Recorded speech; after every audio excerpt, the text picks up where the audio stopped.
아침마다 가래를 10분씩 토해내는 순간 폐는 이미 절규하고 있습니다. 기침 가래가 몇 주째 계속된다면 단순한 감기가 아닐 수 있어요. 특히 흡연, 미세먼지, 직업 환경 등으로 인해 호흡기가 약해지신 분들은 더 그렇죠. 오늘은 기침에서 시작해 만성폐쇄성 폐질환으로 진행되는 과정과 각 단계별 한약 치료법에 대해서 알아보도록 하겠습니다.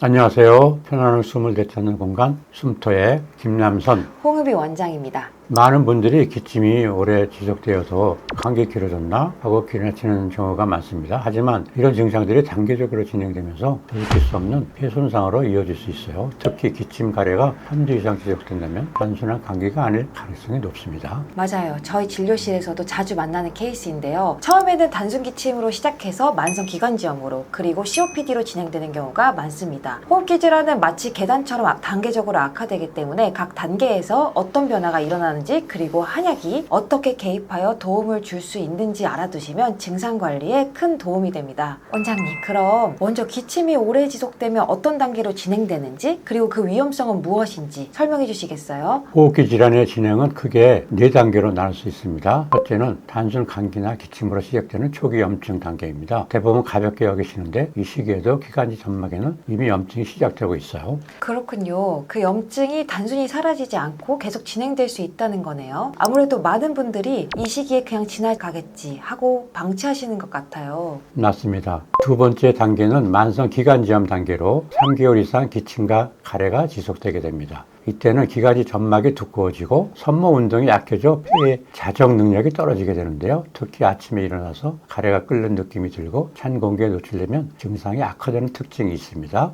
세 번째 단계는 기관지 확장 단계로 기관지가 영구적인 확장되고 탄력을 잃게 됩니다. 숨이 차고 운동 능력이 떨어지며 감염에 취약해지는 폐렴 같은 합병증 위험이 높아집니다. 실제로 저희 병원에 오시는 분들 중에도 이 단계에서 많이들 오시는데 이미 일상생활에서 불편함을 느끼고 계신 경우가 많아요. 그리고 네 번째 단계는 더 심각한 수준인 걸까요? 네, 마지막 폐 손상 단계는 COPD, 즉 폐쇄성 폐질환으로 진행된 상태입니다. 폐포가 파괴되고 폐 구조가 변형되어 산소 교환 능력이 크게 저하되게 되는데요. 안타깝게도 이런 단계 손상은 완전히 회복되기 어려워요. 그래서 저희가 항상 강조하는 것이 초기 단계에서 적극적인 개입입니다. 가장 위험한 신호는 단계적 진행입니다. 감기가 낫지 않고 3주 이상 기침이 지속되거나 매년 2, 3일 이상 비슷한 증상이 반복된다면 반드시 전문의의 진찰을 받으셔야 합니다. 그렇다면 이런 단계별 진행 과정에서 한약은 어떤 방식으로 개입하여 도움을 줄 수 있나요? 특히 저희는 병원에서 이제 46년간 연구해온 처방이 각 단계에서 어떻게 맞춤화되는지가 궁금합니다. 한약 처방은 각 단계별로 초점이 달라집니다. 초기 염증 단계에서는 소충혈탕을 기본으로 한 처방이 효과적입니다. 마왕, 계지 등이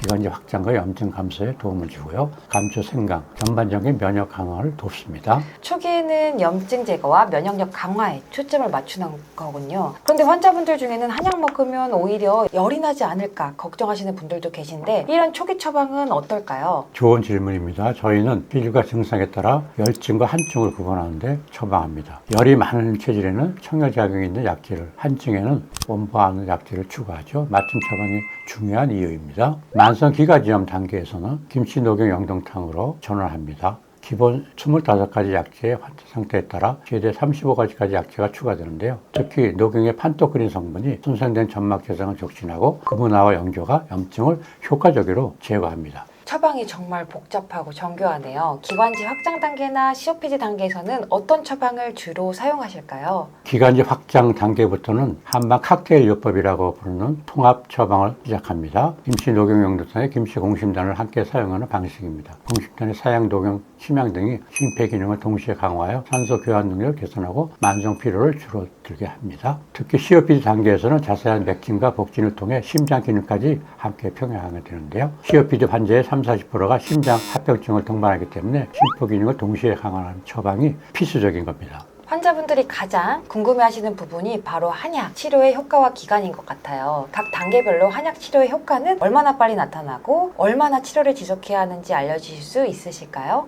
효과와 치료 기간은 단계와 개인차에 따라 다르게 됩니다. 초기 염증 단계는 2, 3주 치료로 상당한 효전을 기대할 수 있습니다. 기침 가래가 줄어들고 코막힘이 개선되는 효과가 빠르게 나타납니다. 초기에는 비교적 빠른 효과를 볼 수 있군요. 만성 단계에서는 어떤가요? 오랜 기간 증상이 있었던 환자분들은 특히 언제쯤 나아질까에 대해서 궁금해하실 것 같아요. 만성 기관지염 단계는 보통 2, 3개월의 치료가 필요합니다. 처음 2주는 증상 완화에 집중하고요. 이후에는 손상된 점막 점액과 면역력 강화에 중점을 둡니다. 대개 1개월 정도 지나면서 가래양이 줄고 색깔이 맑아지며 2개월 후에는 아침 기침이 크게 감소하는 변화를 보이게 됩니다. 기관지 확장 단계는 3개월에서 6개월간의 치료가 필요하며 초기 1개월은 급성 증상 완화, 이후는 기관지 회복과 면역체계 강화에 집중합니다. 3개월 정도 지나면 운동 시 숨찬 현상이 개선되고요. 감염 빈도가 줄어드는 효과가 나타나게 됩니다. COPD가 가장 심각한 단계인데 이 경우에도 한약 치료가 효과가 있을까요? 이미 폐구조가 손상되어 있는 경우에도 도움이 될 수 있는지 환자분들이 많이 궁금해 하실 것 같아요.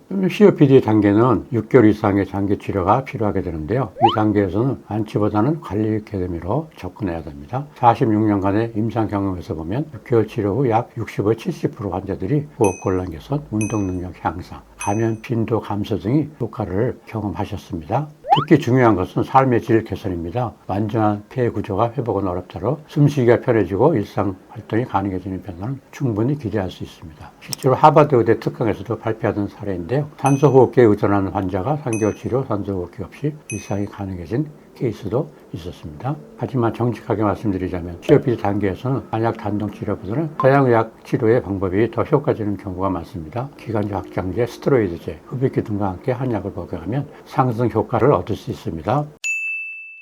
오늘은 호흡기 질환의 단계적 진행과 각 단계별 한약 치료에 대해 알아보았습니다. 3주 이상 지속되는 기침은 반드시 전문가의 진단을 받으시고 단계에 맞는 적절한 치료를 시작하는 것이 중요합니다. 물론 이런 정보들이 모든 분들께 동일하게 적용되는 정답은 아닐 수 있어요. 개인의 체질과 상태에 따라 달라질 수 있으니 정확한 진단을 받으시길 권해드립니다. 오늘 영상이 조금이나마 도움이 되셨다면 좋겠고요. 구독과 좋아요도 눌러주시면 큰 힘이 됩니다. 영상 보시고 궁금하신 점은 댓글로 남겨주시면 저희가 꼭 답변 드릴게요. 긴급하거나 당장 상담이 필요하신 분들은 영상 댓글에 남겨둔 연락처로 언제든 편하게 문의 주세요. 이상 숨터의 김남선 홍은비 원장이었습니다. 감사합니다.